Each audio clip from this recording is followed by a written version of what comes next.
Merhaba, kanalıma hoş geldiniz ve Şebnem Tacıgut'u ağırlıyoruz programımda. Eminim şimdiden söyleyebilirim ki şahane bir program olacak, yüksek enerjili olacak ama en önemlisi de programın ilerleyen dakikalarında parayı konuşacağız. Hepimizin çok önemsediği bir konu para, bolluk enerjisi ve bunu da bence en doğru isimlerden biriyle konuşacağız. O yüzden de burada turuncu cüzdan var.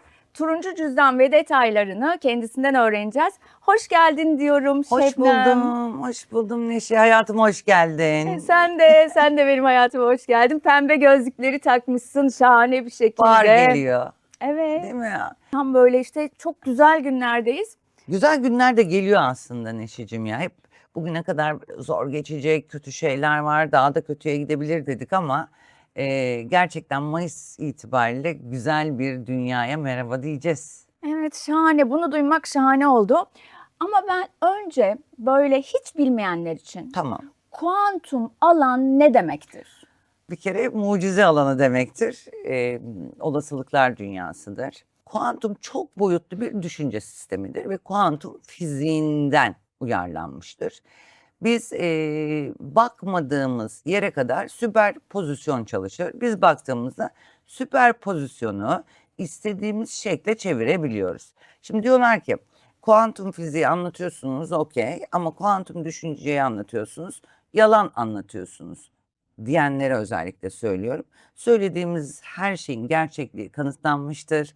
Biraz araştırırlarsa önlerine bu bilgi düşecektir. Hiçbir zaman da ne kendi üzerimizde ne de başkalarının üzerinde okeylemediğimiz, özellikle kendi hayatımda, kendi üzerimde denemediğim hiçbir tekniği de uygulamıyorum.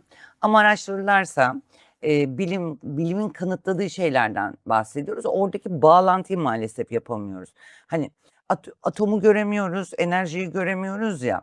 Bizim enerji olmadığımızı hala düşünen bilinçler var. Hani evet kabul ediyor, bu enerji diyor, bu da enerji diyor, bu da enerji diyor, her şey enerji diyor. Ama biz kuantumu anlatınca sen enerjisin deyince yok ya kuantum fiziğinin kuantum düşünceyle nasıl alakası olur diyor. Aslında biz enerji olduğumuz için anlattığımız her şey birebir örtüşüyor. Şimdi şunu sorarım izleyenlere, senin o güzel yürekli takipçilerine. Peki bu dünyaya geldiğin andan itibaren giderken bu bedeni götürebiliyor musun? Bu bedeni götüremiyorsan götüreceğin şey enerjin zaten. Ve ana rahmine düşen de ruhla birlikte senin o bilincin yarattığı enerji. Burada sadece kıyafet olarak giyiyorsak bedeni, o zaman konuşacağımız her şeyde enerji olmalı. Atom altı dünya olmalı değil mi? Tabii ki. Ve hücrelerimizde bir kere araştırılınca açıyorlar hücreleri, protonlar, elektronlar, kuark alanlar daha derine gidiyorlar. Ve o kuark alanların bir altında simsiyah bir bölge bulunuyor. Simsiyah, daha derine inince ve daha siyah inince de Higgs bozonu dediğimiz yine kuantum fiziğin tanrı parçası olarak eşleştiği bir parça bulunuyor ve o saniyenin de çok derininde ve ötesinde her an patlıyor. Yani benim hücremde her an benim kendi düşüncemle ya da bakış açımla ilerleyecek tanrı parçacığı var. Şahane. Tanrı parçacığı var ve ben bu tanrı parçacığını korkularımla, kaygılarımla, dertlerimle, sıkıntılarımla bunun yarattığı süper pozisyonda yaşıyorum. Şimdi diyorlar ki neden bireysel danışmanlık, kuantum düşünce tekniği eğitmenlerinden almalıyız? Bir kere mutlaka doktorlarınıza gidin, psikologlarınıza gidin artık. Hani bu şey Bu bir tıbbi bir tavsiye değildir. tıbbi bir tavsiye değil ama artık zaten hani herkes bir psikoloğa gidiyor. Yani ben şey diyorum, herkesin profesyonel arkadaşları olmalı. Doğru elinden tutacak. Doğru yönlendirme değil de zaten kimse yönlendirmemeli Neşeciğim. A şıkkı, B şıkkı, C şıkkı, D şıkkı, E şıkkını bildiğinde zaten bir aydınlanma oluyor. Bunu da parantez içinde söyleyelim. Bizler zaten doktorlarınıza giderken bizlerle birlikte yürüdüğünüz yol aslında biz ruhlara iyi geliyoruz. Ruhun beden kıyafetini giyip bir enerji olduğunu, atom altı dünyada nasıl var olduğunu, kapalı kutularını yani hücrelerinde sakladığı Higgs bozonlarını nasıl hayat alanındaki şu anki düşünce yapısına göre süper pozisyonlarını gösterdikten sonra yeni süper pozisyonlara onlara eşlik ediyoruz aslına bakarsan. Bizim yaptığımız bir şey yok, onlar yapıyor. Onlar fark ediyor, onlar inanıyor, onlar adım atıyor. Şimdi şöyle düşünelim. Ben resim yapmayı bilmiyorum. Sen yapmayı bilir misin? Biraz. Tamam, bilirsin. Amatör. Bu Tamam, şekilde. amatörüm, ben hiç bilmem. Çünkü vakit ayırmadığım için. Belki senin kadar yapabilirdim. Birlikte mesela resim kursuna gitsek, belki sen muhteşem bir resmi 2 ayda çizeceksin, 2 ayda. Ben muhteşem bir resmi hiç tecrübem olmadığı için 3 ayda çizeceğim. Şimdi bu da öyle. Eğer siz dikkatinizi kuantum alana verirseniz, kuantumla alanla ilgili bilim, ilim ve din bağlantıları öğrenirseniz kuantum alan sizde hızlı bir şekilde çalışır. Evet. Resim yapma örneği gibi. Şimdi tam bu noktada şunu soracağım. Senin yolun ne zaman kesişti kuantumla? Kaç yıl oldu? Şimdi aslında benim yolum ilk kişisel gelişim yolculuğunda kesişmiş. Ama onun adının kuantum olduğunu bilmiyormuşum ben. Yani kuantum alan aslına bakarsan yaşadığımız her şey kuantum alanın içinde. Ve bunları teknikler olarak ayırmamalıyız. İşte şu teknik, bu teknik, yok Access, Theta, işte NLP ya da kuantum ya da Reiki, kozmik diye ayırmamalıyız. Bütün alan kuantum alan. Ve kişi nasıl okula gidip ilkokula gidiyor, üniversiteye gidiyor, liseye gidiyor ve yüksek lisans yapıyor ya, ruhunda bence okulu kuantum alan. Çünkü yaşadığımız alan. Düşünsene, şimdi ben buraya oturuyorum. Eğer ben bugün öfkeliysem öfke enerjisiyle oturacağım. Tam oturmadan önce bu koltuğunda bir enerjisi olduğunu ve öfke enerjisiyle oturmamam gerektiğini bilen biri şeklinde oturuyorum. Hı hı. Ve bir sonraki benden sonra oturacak kişiye de farkında olmadan öfke enerjisini bırakıyorum. Kuantum alanı bildiğim için hiçbir şekilde onun karmik dosyasına müdahale etmiyor. Öfke alanından öfkeyi buraya bırakmamış oluyorum. Şimdi bu aslında biraz da insanlık görevi değil mi? Kesinlikle öyle. Değil mi? Kesinlikle. Yani hani diyoruz ya, eve sıkıntıları getirme, Hı hı. evdeki sıkıntıları da işe götürme. Ne güzel söylemiş aslında büyüklerimiz. Kesinlikle. Yani her zaman enerjini kontrol et. Bu dediğimiz alanda enerjinin olduğu alan kuantum alan. Şimdi Şebnemciğim, senin danışanların da var. Aynı zamanda eğitimler de Evet. veriyorsun. Böyle işte yıllardır da bu konuda tecrübelerin var. Genel olarak işte sana sordum ya, programın başında da dedim, hiç bilmeyenler için bunu anlatalım dedim. Tamam. Kafalar sence nerede yanıyor insanların? Çünkü şimdi Einstein enerji demiş, titreşim demiş. Tesla aynı şekilde ondan bahsetmiş. Yani bilim adamlarının da aslında bu alana işaret eden çok çalışması var. Ama buna rağmen dediğin gibi eleştiriler geliyor. Kafalar nerede yanıyor? Şimdi ben başka yönlerden de anlatabilmek için psikoloji öğrencisiyim şu anda. Gerçekten o gençlerle de aynı sırada oturuyorum. Büyük de keyif alıyorum. Hem beni geliştiriyor, Ne güzel. hem kendi bilgilerimi hatırlıyorum ve o bilgileri aslında kendim öğrenirken hangi yönlere bakıp öğrendiysem şimdi bir bakıyorum farklı yönlerde de ortaya çıkabiliyor. Çok eğlenceli, yani uzun lafın kısası Hı hı. 50 küsur yaşında hele hele psikoloji okumak çok eğlenceli. Şimdi kafalar nerede yanıyor? Şimdi derslerde de anlatılıyor. Tabii ki gördüğümüz şeyler anlatılıyor, tamam mı? İşte beyindeki parçacıklar, Yani ben bu bağlantılar. bardağı görüyorsam, işte ben bu Evet. kadehi görüyorsam kadeh, çay bardağı, Evet, oradan başladı. bilgisayar. Ders de oradan başladı. Şimdi tabii ki ikinci dönemde ders normlara geçti, rollere geçti, tutumlara geçti, kavramlara geçti. Tabii şimdi bir dakika ya, bizi izleyenler de diyecek, benim rollerim mi var? Evet, bizim rollerimiz var. İnsanlar bu yüzleşmelerde kafa yanıyor. Ve burada işte senin bir tutumun var, bu tutumun yüzünden böyle daha sabah bir bireysel danışmanla yolda gelirken bağlandım. Beni duymak istedi danışanım. Ekip arkadaşlarım yapıyor. Ben de özel bireysel danışmanlıklara giriyorum. İşte dedik ki senin eksen karakterlerine bakacağız şimdi. Ne demek eksen dedi. Eksen. Yani ayırın mesela eksen kelimesini. Ekstra koyduğun senler. Hı hı. Ve eksen karakteri aslında senin 21 yaşına kadar anneannem çok lider. Ben de anneannem gibi lider olayım. Komşu teyze çok güzel kek yapıyor. Ben de komşu teyze gibi çok güzel kek yapayım. Patron, babamın patronu çok iradeli ve asla vazgeçmiyor. İşinde devam ediyor. Babamın patronu gibi olayım. Bunlar iyiler. Bir de bunların kötüleri var. İşte ben bağırırsam beni dinlerler. Onun için ben devamlı bağırayım. Yüksek sesle konuşayım. O zaman saygı görülür diye aldığın eksenler. Ama bunlara bir de kişilik koyuyorsun. Şimdi mesela bunları anlatmaya başlıyoruz. Bir de bize kişi sadece sorununu yazıyor. Diyor ki işte uyuyamıyorum. Ağrılarım var. Ya da kıtlık bilincindeyim. Ya da doğru ilişkiler kuramıyorum ama en güzel yazanlar şu: kendim olmak istiyorum. Kendimin daha üst versiyonu çıkmak istiyorum. Bu dünyaya neden geldiğimi bilmek istiyorum diyenler çok hoşuma gidiyor. Ya da o en eski tapınakta bile vardır ya. Ben kimim? Ben Değil mi kimim? o Evet. soru? Ya da ben kimim soranlar geliyor. İşte orada bunları yavaş yavaş bir yolculuğa çıkıyoruz. 8 haftalık bir yolculuğa, haftada bir görüşüyoruz ki telefon üzerinden online yapıyoruz. Çok uzun zamandır, herhalde bir 15 yıldır online çalışıyoruz. E, Neden 8 hafta? Açtıkça açıyor, yaprak gibi düşün. Yapraklar açılıyor. Ağaç gövdesinde dallar açıldıkça açılıyor. İşte bilinçaltı da bütün sırlarını veriyor. Şimdi bu eksen karakterleriyle karşılaşınca roller ve normlar, yani yazılı normlar ya da yazısız normlarla kişi karşılaşınca ve değerli olmak adına değersizlik yaşadığını, haklı olmak adına hak etmeyen olduğunu fark edince işte orada bir yanıyor, kafalar yanıyor. Burada geri çekilmeler oluyor. Çünkü değişime hepimiz direnç gösteriyoruz Neşe. Değişime çok direnç gösteriyoruz, Yani niye değil mi? gösteriyoruz, değil mi? Yani ben de diyorum ki aslında ne güzel alıştık mesela akıllı telefonlara ya da yapay zekaya. Bir yazıyı hemen diyoruz ki, konuşuyoruz sessiz sesle, bu yazıyı yazı haline getir diyoruz. Bizden daha iyi Türkçe yazabiliyor. Evet. Yani daha vurgulu da yazabiliyor.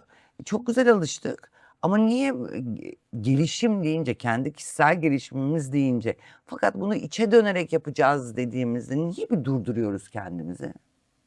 Niye durduruyoruz? Şimdi ben sana soruyorum burada. Rolleri değişmeyelim Sen Şebnemciğim. şimdi devamlı değişen bir insansın. Şimdi ben değişen bir insanım ama dediğin gibi insanların bu değişme dirençlerini çok gözlemliyorum. Tabii kendimi de işin içine katıyorum. Şüphesiz ben de o insanların içindeyim. Değişmek istediğimizi söylediğimiz yerde bile değişmek aslında istemiyoruz. değişmek istemiyoruz. Hayır, kesinlikle değişmek istemiyoruz ve direkt bak kapadım mesela şu kolla, enerjiyi kapatıyoruz, hemen koruma alanına alıyoruz kendimizi ve her zaman bir fikrimiz var. Ama o öyle yaşadı, ben de böyle yaşarım, aman aman aman almayayım diyoruz. Ya da ne gerek var şimdi? Mesela geçen hafta seninle konuştuk, dedin ya ki 2 günlük bir İtalya'ya gidip geleceğim. Ondan sonucuma mesela 2 gün ben İtalya'ya gidebilir miyim? Gidemem. Çünkü okulum var, eğitimlerim var, verdiğim eğitimler var, bireysel danışmanlıklar var. Ama sen mesela hem çalışıyorsun hem buradasın ve 2 günde kendini ayırmışsın. Mesela bu senin için değişim. Orada ben de İtalya'ya gitmek istesem değişim olurdu ama hemen değişime direnç gösterdi mesela bilinçaltım. Şimdi olmaz mı? Ama mutlaka gitmeliyim diye. Hatta bak tatildeyken tam yeri geldi diye söylüyorum. Sözünü balla kesmiş olayım Şebnemciğim. Bir söz okudum. Biri böyle bir paylaşım yaptı. Kimin paylaştığı belli değil şey olarak. Alıntısını paylaştı çünkü. Diyor ki seyahatler bize başka potansiyellerin olabilme ihtimalini gösterir Ne diyor. güzel, ne güzel. Çok doğru bir şey. Normal rutinin dışına çıkıyorsun ya. Evet. O potansiyel çok farklı. Yani tamamen de senin uzmanı olduğun alan işte kuantum alan. Aynı anda her şey her yerde. Öyle bir alandan bahsediyoruz. Mesela seyahate çıktığında orada gördüğün insanlardan biri bile sana yabancı geldi mi? Gelmemiştir. Şöyle tabii ki gelmedi ama farklı yine de böyle bir takım şeyler farklı o sık sık gittiğim yerler olmasına rağmen şey dikkatimi çekiyor. Yani her ülkenin bir ruhu var. O farklı ruh haline giriyorsun. Haleti ruhiyesine daha doğrusu giriyorsun. Ama sana iyi O beni gelmiyor mu? Yeni bir şey çok iyi bilmek, geliyor. yeni bir Çok şey iyi geliyor. görmek, yeni bir Ve şey orada algılamak. çok gözlemlediğim şeyler oldu. Her zaman da bulunduğumuz duruma göre, düşündüğümüz şeylere göre de algıda seçici olduğumuz için etrafa böyle bakıp mesela özgüvenli insanlar dikkatimi çekti. Çok böyle oturduğum yerde. 85 yaşında biri çok özgüvenli. Masanın mi? Ne sahibi güzel. benim Ay, diye ay. böyle. Başka bir masaya gidiyorum öyle. Onları gözlemledim mesela. Orada da şöyle bir şey açıldı Şebnemciğim. Bir masaya oturdum, davetliyim. bir erkek var. Hani oranın böyle tanınmış bir arkadaş grubum var. Onlar davet ettiler. Gittim. Kim bilmiyorum açıkçası. Oturduk. Adam böyle çok özgüvenli duruyor. Hiç tanımıyorum. Biraz sonra şey geldi işte yan masadan birileri geliyor adamla resim çektiriyor. Başka biri geliyor işte. Ben dedim ki zaten çok özgüvenliydi. Siz kimsiniz dedim. Pardon dedim. Ben bilmiyorum. Şimdi oturdum tanıştırdılar ama dedim hani isminiz benim için bir şey ifade etmedi. Yabancıyım zaten. Kimsiniz dedim. Lazio takımının başkanıymış. Ondan sonra ama aynı zamanda işte parlamentoda da çok önemli bir üyeymiş filan. Yansıyor o. Yani hem şöyle de söyleyeyim işin Türkçesi. Hem çok Aurası. zengin biri. Hem çok başarılı biri hem de hayatta gelinebilecek en üst yerlere gelmiş. Yani bir kulüp sahibi olmak ne demek? Yani hele ki İtalya'da böyle. Dediğim gibi o hemen okunuyor ama mesela karşıdan. İtalya'dayım ve Roma'da kimle tanıştım? Please. I am the I am the I am president. Vede Oliveira. Sì, c'è il video. Sta finito, non ho capito. Yes, video. I am the president of Football Club Lazio. Lazio. Lazio. And And the senator of Italian Republic. Republic. nice to meet you. It is pleasure. It's a pleasure. Questa roba. Say Nice to hello meet you. to the Hello. followers of Hello. And you told me that his mentality is really strong. Yes, Yes, you told me that. What do you mean? I am Massimo, and the president is the best of the stronger mentalism in Italy. Yes. Please make again motivational. Iron Man. Iron Man. Iron Man. Oh, thank you. Thank you. Peki. Onu çok net gördüm. Yani şunu demek istiyorum. Paranın ver. Hep bize böyle aksi söylenir ya işte. Ya şey ya işte böyle çok sanki para odaklı düşündüğünde materyalist olarak suçlanırsın filan. Öyle değil. Kandırıldığımızı düşünüyorum ben. Peki ben size başka bir bakış açısı sunmak isterim. Sen böyle bir adamla aynı enerjitik alana neden girdin acaba? Bunun öğretisi neydi sana? Neden girdim? Senden dinleyeyim. Çünkü Senden dinlemek isterim. şöyle bence sen de son zamanlarda bir lider olduğun iş projelerinde daha bir üst level'a çıkmak üzeresin. Orada bir korku yaşamış ya da şimdi değil deyip biraz geriye bıraktığın için evren sana sen de yapabilirsini göstermek için. Evet, çok teşekkür ederim. Ve çok oradaki değerli. frekans özellikle yan yana gelip eşleştiriyor bizi. Yani yıllar önce bir kitap okumuştum sevgili Neşe. İlk kitabım benim 1000 adet sattı. Aslında çok üzücü bir şeydi benim için ama dersini çok güzel aldım. O 1000 adet benim için 100.000 adet oldu sonrasında. Çünkü o 1000 adette çıkarmasaydım o kitabı sonrasında biri o 1000 adetten bir taneyi bulup bana başka bir yayın evinden teklif gelmeyecekti. Şu kitap 50.000 adet satmayacaktı. Sonra bu kitap satıyor diye ilk kitabım da 20-30 bin sattı. Yani düşünsene o 1000 adeti başarısızlık olarak gören Şebnem sonrasında anladı ki yola çıkmak başarılı olmakmış. Aslında şunu söylemek istedim sevgili Neşeciğim. Bazen başarısız olarak gördüğümüz şeyler daha sonraki yıllarda aslında o başarısızlığın başarı olduğunu da bize ispatlayabilir. Dediğim gibi benim kitabım 1000 adet ilk basıldı, 1000 adet satıldı. Sonrasında daha çok kişilere ulaştı. Bu tevekkül 50.000 adet. Evet ama o ilk kitabın basımıyla 50.000 adete ulaştı. Bir de o zamanlar şöyle bir şey oldu. Orada öğrenilen şeyler daha mı değerli oldu? Daha değerli oldu. Bir de şöyle bir şey oldu. O zaman kitaplara tam böyle kitaplara böyle zam gelen zaman var ya. Hani artık Evet, şeylerin fiyatları artmıştı. fiyatları arttı. Kağıtlara. Hatırladın Evet, değil mi? evet. Tam o aralarda benim yayın evim dedi ki tevekkül için. Ben dedi bütün dedi marketlere dağıtacağım dedi. Kabul eder misin dedi. Marketlere girince fiyatı düşürüyorsun. İyi ki marketlere vermişim. Tamam demişim. Ve böylelikle kitap her yere ulaştı. Ve en büyük hayalimden biri her eve girmekti. Belki her eve giremedim ama o yolu açtığı için tevekküle de teşekkür ederim. Evet. Tevekkül ismi de çok güzel. Ve çalışmalarında o da dikkatimi çekti. Şimdi kuantum alanla tasavvufu birleştiriyorsun. işte esmaları birleştiriyorsun. Hatta Allah'la ilgili işte böyle Kur'an'dan surelerle, kıssalarla ilgili yaptığın böyle açıklamalar, anlatımlar oldu. Bunu nasıl sen mi Ya ben çıkardın? şöyle ben Allah'ı arıyordum. Yani neden kuantumcu olduğunu diyorsan Allah'ı ararken kendimi kuantumda buldum. Çünkü ondan önce de yaklaşık 7-8 yıllık diğer aldığım eğitimler vardı.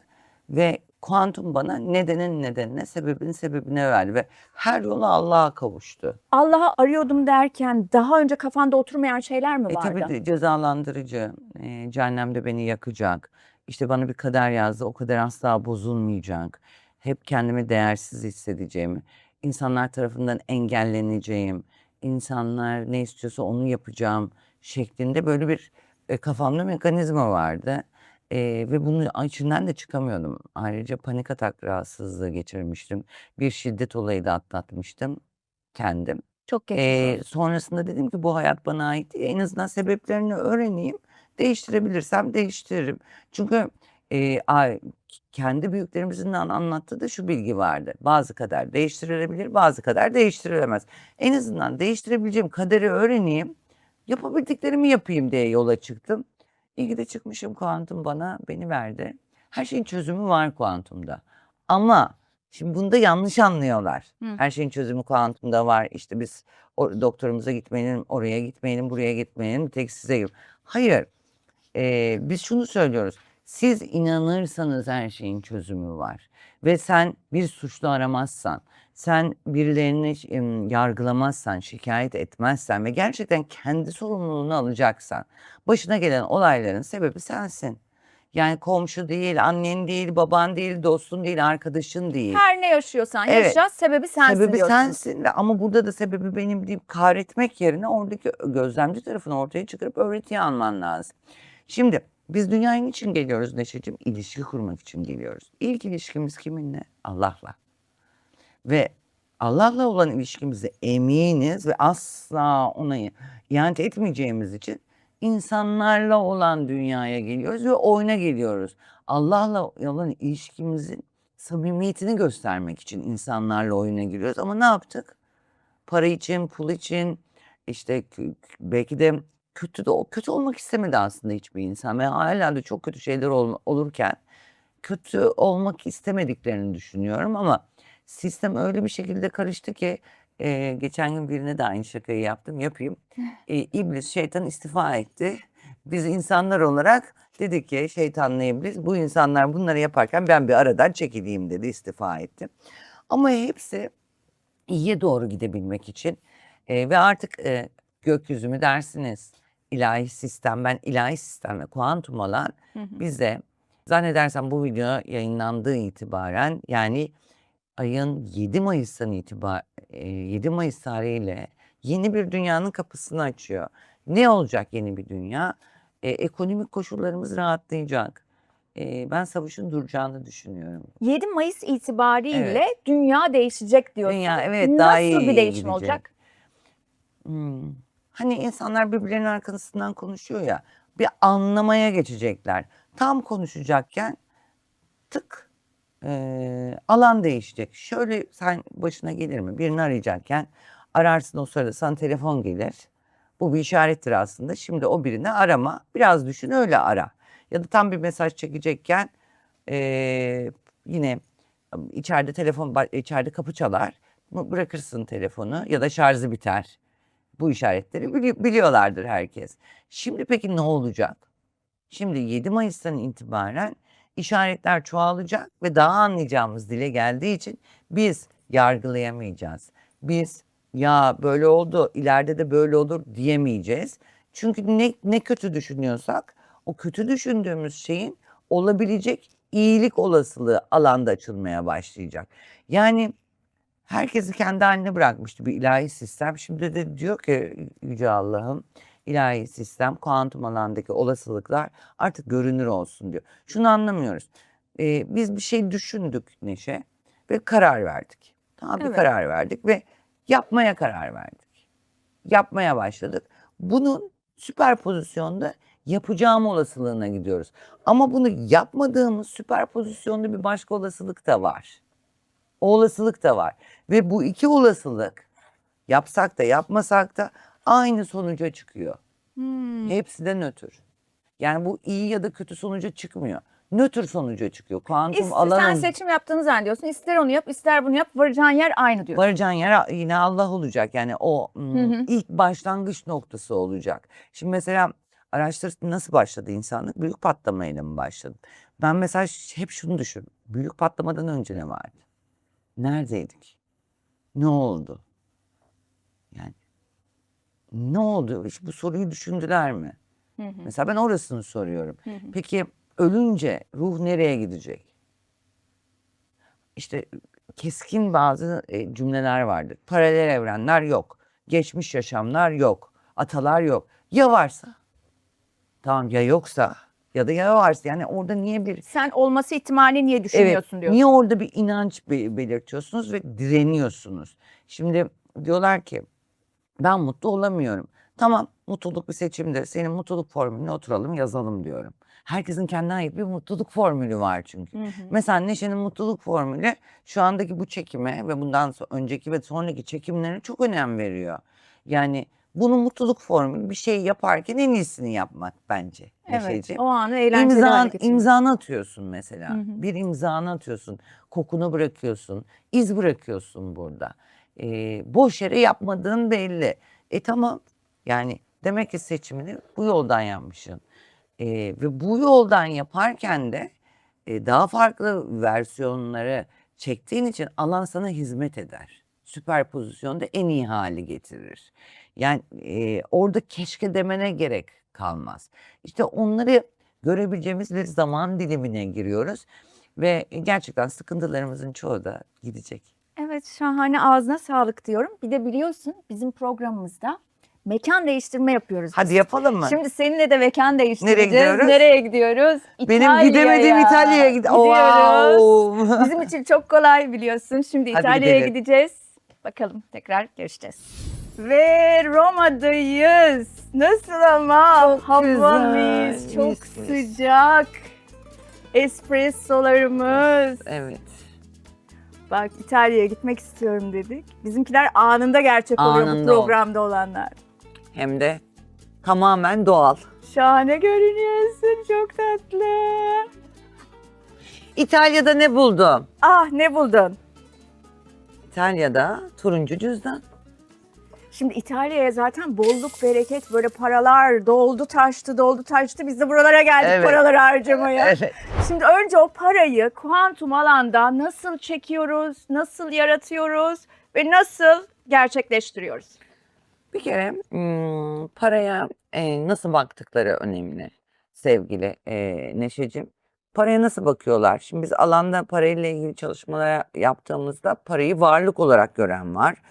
Paranın önünde eğilen var. Yani para isterse bana gelir, istemezse gelmez dramalarına giriyoruz ya.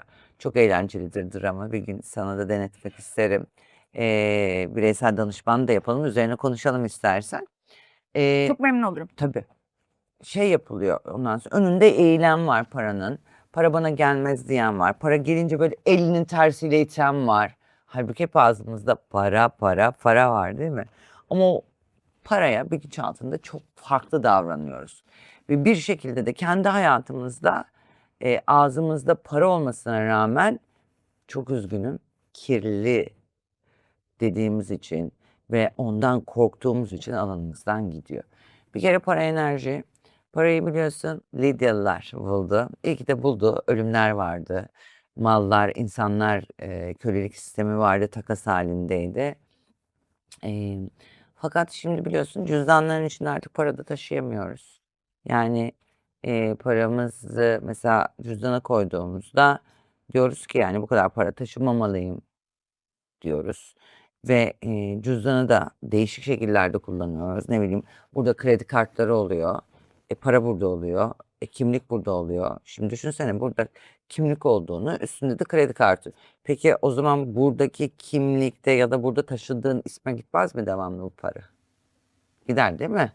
O zaman burada bir yöntem bulman lazım. Parayı kendine getirmen lazım. Para bana gelir. Para bana gelir ama burada mesela biz şimdi 2026'da Your Media işbirliğiyle yaptık bu cüzdanları ve kendi cüzdanım diye söylemiyorum, acayip kaliteli çıktı.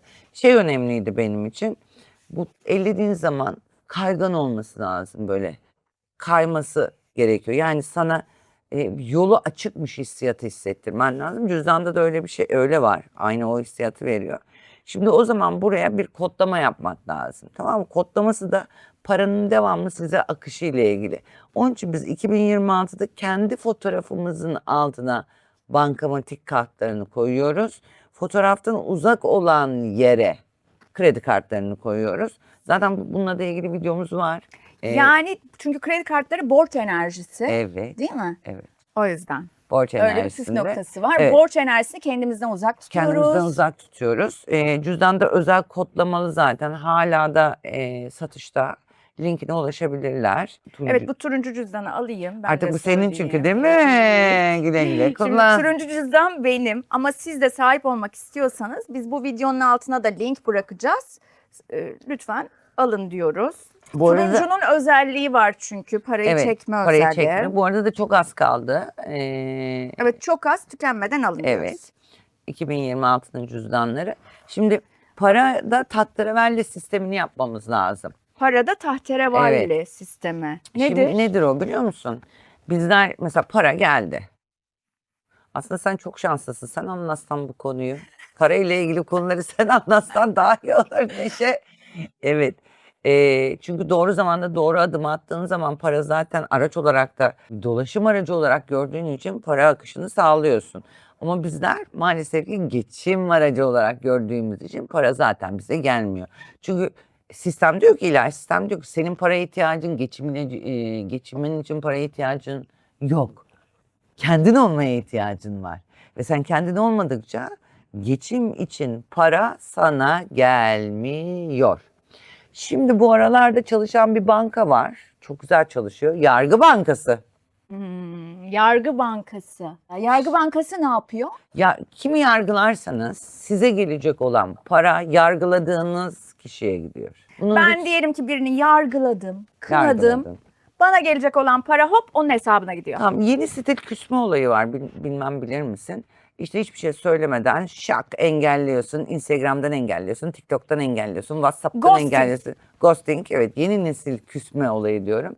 Ve karşı tarafa hiçbir şey söylemiyorsun. Yargı Bankası çalışır arkadaşlar orada. Ve size gelecek ne varsa alanınızda karşı tarafa gider. Zaten biri bizi üzdüğü zaman da çalış Yargı Bankası diyoruz ve gerçekten 24 saat içinde para imkanlı olaylar bizi bulmaya çalışıyor kuantum alanda. Şimdi neden çalışıyor Yargı Bankası birini yargıladığında? Çünkü siz kendiniz olmamak için karşı tarafı yargılamış oluyorsunuz. Ve maddesel dünyada olduğumuz için, maddesel dünyada birbirimizi gördüğümüz için bunu ancak parayla görüyoruz. Canımızı para acıtabiliyor. Ve biri bize parayla ilgili daha yükseğe çıktığı zaman biz birinin şahıs olarak bizi üzmesinden parayla ilgili yükselişi ya da bizim parayla ilgili düşüşümüz canımızı daha da acıtıyor. Onun için yargılamayalım. Yargı Bankası çalışıyor. Çok fena çalışıyor bu aralar. Yani Bolluk bereketimizi bu kadar etkileyen bir şey diyorsun. Evet. Yargı Bankası sisteme girmesin diyorsun.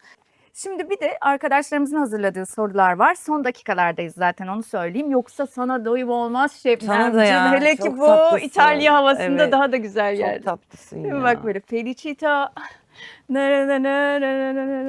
Şimdi evet, para akışıyla bilinçaltı kalıpları arasında nasıl bir bağlantı kuruyorsunuz demişler.